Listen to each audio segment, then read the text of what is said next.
Siamo in piazza Biroldi per un presidio dei rappresentanti dei lavoratori dell'ospedale del Ponte.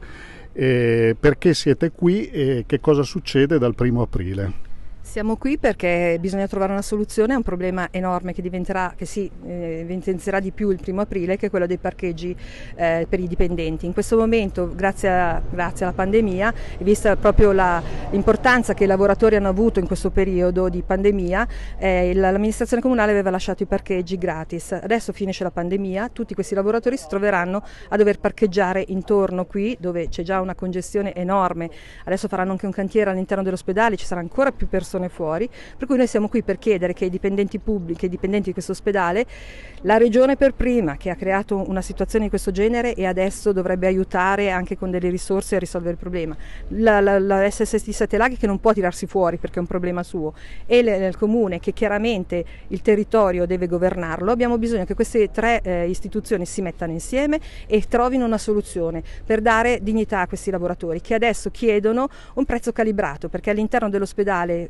qui a 200 metri il parcheggio è o gratuito per alcuni e la maggior parte pagano 15 euro. Qui c'è una possibilità di parcheggiare a 35, ma cos'è il problema? Che 35 per 9 ore in una situazione che in questo momento troviamo veramente, cioè che non hanno pensato veramente al bene dei lavoratori, perché se volevano il bene dei lavoratori in questo momento qualcuno trovava una soluzione, non che noi siamo qui dopo aver fatto 2 anni fa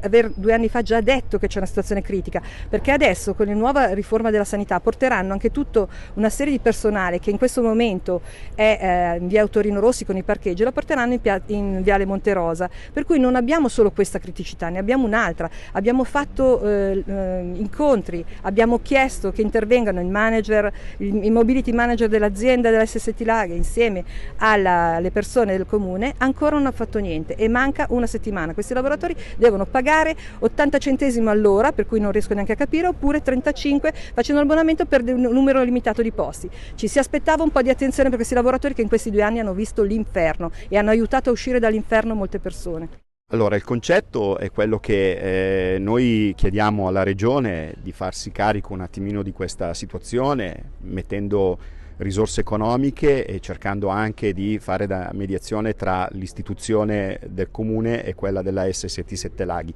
Noi vogliamo il bene dei lavoratori, il fatto che possano essere fidelizzati in questa ASST, rimanere a lavorare qui e ripeto, non avere queste diseguaglianze, anche queste iniquità economiche con appunto un costo di un parcheggio a 15 euro a fronte delle 35 che dovranno pagare dal 1° aprile, ci sembra non giusto e comunque ribadiamo che vogliamo assolutamente che si crei un ottimo welfare per il dipendente della SST Sette Laghi. Non vogliamo strumentalizzazione, vogliamo una soluzione.